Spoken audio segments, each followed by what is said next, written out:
నంద్యాల జిల్లా SP Adraj Singh Rana special crime party head constable మనీని Janasena party Nandyal జిల్లా కోఆర్డినేటర్ పిడతల సుధాకర్ మరియు అతని అనుచరులు దాడి చేశారు. ఈ ఘటనపై ఎస్పీ అద్రాజ్ సింగ్ రాణా సీరియస్ గా ఉన్నారు. విధి నిర్వహణలో ఉన్న special crime party head constable పై దాడి చేయడం పోలీసులు సీరియస్ గా ఉన్నారు.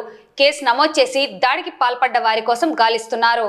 నంద్యాల పట్టణం నూనెపల్లె ఓవర్ బ్రిడ్జ్ కింద దిగువన ఉన్న భగత్ సింగ్ కాలనీ సమీపంలోని ఓ కిరాణా దుకాణంలో నిషిద్ధ గుట్కా ప్యాకెట్లు విక్రయిస్తుండగా అక్కడ ఉన్న special party head constable money ఫోటోలు తీయడంతో షాప్ యజమానురాలు లక్ష్మి ఘర్షణకు దిగింది.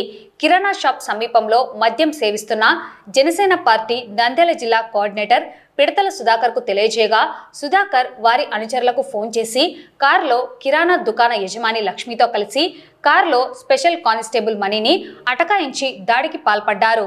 తాను కానిస్టేబుల్ అని చెప్పినా వారు వినకుండా తీవ్రంగా దాడి చేసినట్లు సమాచారం. ఈ విషయంపై జిల్లా ఎస్పీకి హెడ్ కానిస్టేబుల్ మనీ ఫోన్ చేసి సమాచారం అందించాడు. ఘటనా స్థలానికి రూరల్ సిఐ ఈశ్వరయ్య పోలీసులు చేరుకోగానే అక్కడి నుండి పిడతల సుధాకర్ అతని వెంట ఉన్న అనుచరులు పరారు కావడం జరిగింది. పోలీసుల అదుపులో 3 ఉండగా మిగతా వారి కొరకు గాలిస్తున్నారు.